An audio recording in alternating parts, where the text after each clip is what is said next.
Before this video starts, if you enjoyed this video, there are many more like it already on the channel with many more like it to come in the future, so subscribe. I am trying to hit 125,000 subscribers by the end of the year, so I'd really appreciate it. I upload daily on this channel, so if you're looking for some consistent basketball talk, this is the place for it. Also drop a like on this video. It only takes 1 second and it makes a massive difference. So, Daryl Morey has stepped away from being the general manager of the Houston Rockets, and I want to talk about why that is pretty much the nail in the coffin of this team being completely fucked. The Rockets, over the past couple of years, have been at the front lines of trying to make big moves for the sake of getting to the top. And as that's gone on, they have continued to fall short. This year with Russell Westbrook against the Lakers, the year previous with Chris Paul against the Warriors, and the year before that against the Warriors with Chris Paul. And even though they've been a team that hasn't had an issue trading for star guys when they need to trade for them, unfortunately, they've also fallen short at every opportunity. So on top of giving away $1 million assets for those star players, like I'm talking multiple first round picks, they have also just completely fucked themselves in terms of putting themselves in a position where they have a bunch of big contract star aging players on big money. And on top of all of this, James Harden is on a 2-year contract, and both the general manager and head coach that have been around on this team for the last 5-ish seasons are both gone now. That's huge.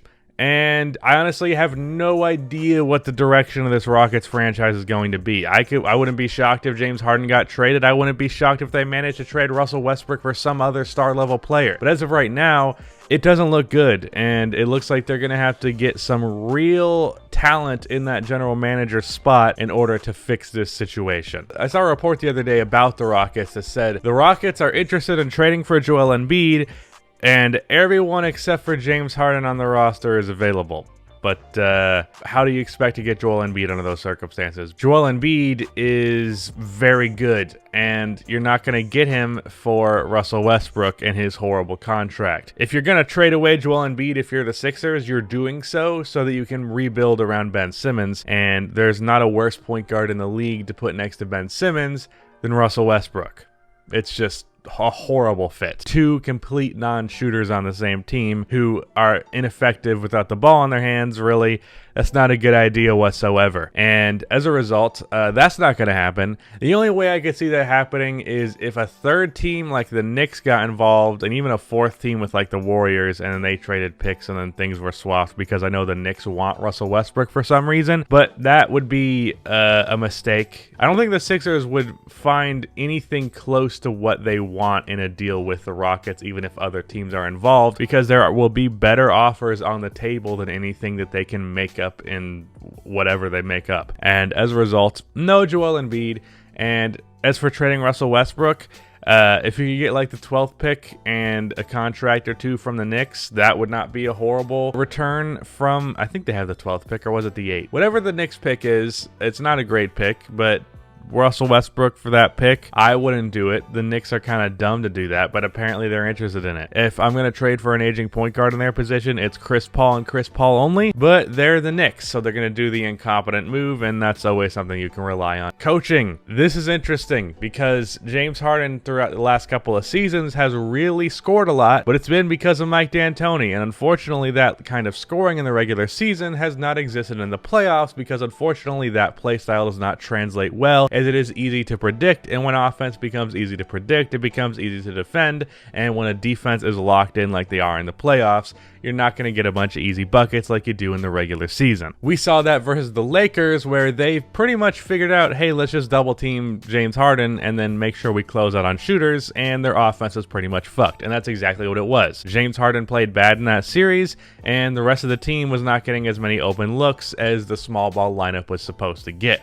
And I do have to make my point for the millionth time about this Houston Rockets team. Small ball was not the reason they lost. James Harden and Russell Westbrook, and especially Russell Westbrook, were the reason why they lost to the Los Angeles Lakers. See, Anthony Davis had a great series against the Rockets. However, he did so shooting mid-range jump shots, and I've made this point about Anthony Davis before. The guy is pretty good at being dominant in the paint, so if he's taking a bunch of mid-range jump shots, that's a good sign even if he's hitting them. Even if Anthony Davis is shooting 55% from mid-range, that's still better than the 70+% he would shoot right at the basket. So if I'm a defense and I have to choose to give him one of those two shots, I'm giving him the fadeaway every single time. And 55% is being generous to begin with. So even if he is making those mid-range jump shots, it's still a win for the defense if he's doing that instead of going inside. And it's for that reason that I don't think PJ Tucker being on Anthony Davis was the reason why they failed. I think that was perfectly fine. It was because Russell Westbrook did not work at all in the playoffs because he couldn't shoot. I think if they had that small ball lineup and they just had Chris Paul back, I actually think the Rockets would have given the Lakers like a 7-game series, if not one. But because Russell Westbrook could not shoot to save his fucking life, unfortunately, that was exploited and the Rockets were not able to win that series, obviously. And unfortunately, again, they're just stuck in this spot. This is the roster they have. Now, if they want to trade for a center, they can trade for a center, or if they want to sign one, they do not have a whole lot of cap space. I believe they have a mid-level exception, but not entirely sure. But either way, I don't think just a bog standard okay center really fixes anything for Houston.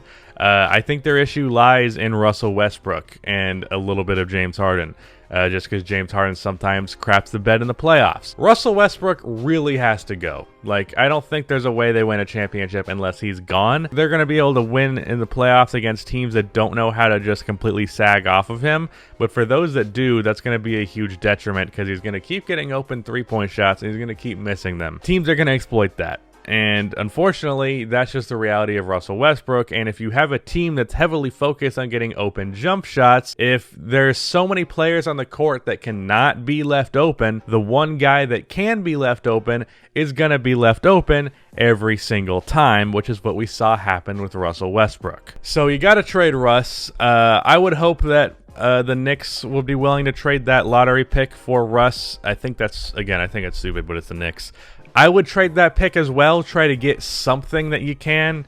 I don't know, maybe like that, and then I don't even know if they have any first-round picks left. If they have any picks they can trade, I don't know if the Stephian rule gets in the way, but if they can trade the 8th pick, that pick, and a contract, maybe Eric Gordon's contract for like Drew Holiday, I think that would be good. Drew Holiday is not better than Russell Westbrook. However, he's a better three-point shooter and a better defensive player and probably a comparable playmaker. So I do think that would work. Although part of the reason why the small ball works for the Rockets is because Russell Westbrook is such a good rebounder. But I think that would still work out. Maybe that is an avenue for you, like the 8th pick and another Rockets first if they have that, and then Eric Gordon is not a horrible return in exchange for those guys. Maybe you throw in Ben McLemore because he's pretty decent. He's not young, but he's a good three-point shooter. That's in the event that the Pelicans are looking to trade Drew Holiday. I don't think I would in their shoes, but I've also seen so many rumors that I gotta believe there's at least some avenue where that happens. So number 8 pick, the Knicks could have a different number pick, and I'm just completely blanking. I'm pretty sure it's number 8. But yeah, that would be one avenue. Outside of that, new coach really matters. They need to find a coach who knows how to play off ball, or a coach who knows how to get James Harden to play off ball, because that has been a big detriment to his offense and the Rockets offense in the playoffs. Because James Harden only ever scores when the ball is in his hands, there's no easy offense for him. Offense created off of the dribble is not as easy as offense coming off of an assist, off of a pick and roll, off of a backdoor cut, off of a catch and shoot. All those types of things James Harden rarely gets. Pretty much the only catch and shoot opportunities he gets are off of offensive rebounds, and that's not great. If you got Drew Holiday, allowed him to be himself as the ball handler, go inside, kick it out to James Harden, get some open three-point shots, that would be deadly. That's not to mention the fact that James Harden is a very good three-point shooter, and I feel like utilizing him only as a step-back three-point shooter limits how impactful his actual shooting can be. If you had him working off ball, I think people would really more come to the realization that James Harden is one of the best three-point shooters in the league.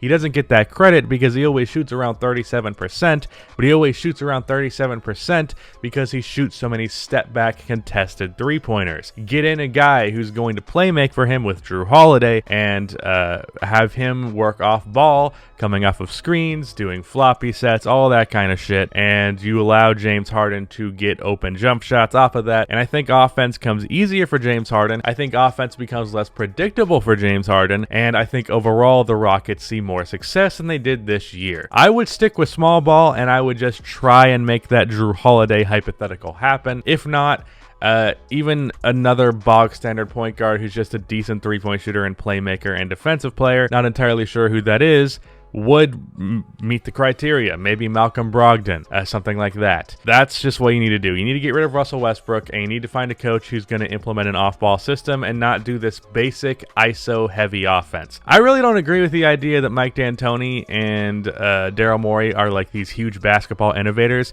because what they were doing in Houston was not that complex. It was, hey, three-point shots are more valuable than mid-range shots, and we have a guy who's very good at getting to the paint, so let's have that guy get to the paint and then have a bunch of three-point shooters.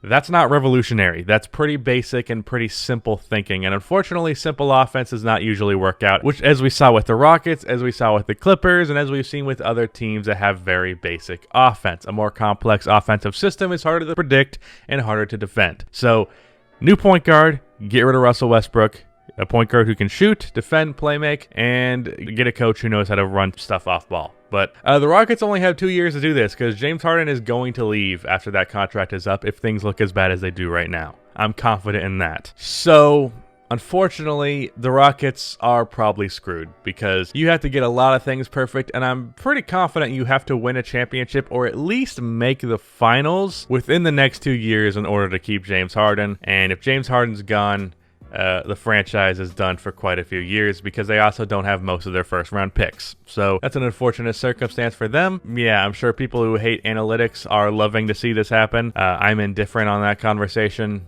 but yeah, Houston Rockets not looking great. If you want to support this content outside of just your like and subscription, I have a Patreon where you can go support me over there. There's going to be an extra 2K talk over there this weekend on top of the one that I'm already releasing. I have to go vote, so yeah, I'm out. That's the end of this video. Please be sure to like and subscribe for more NBA content like this, and cue the extra music.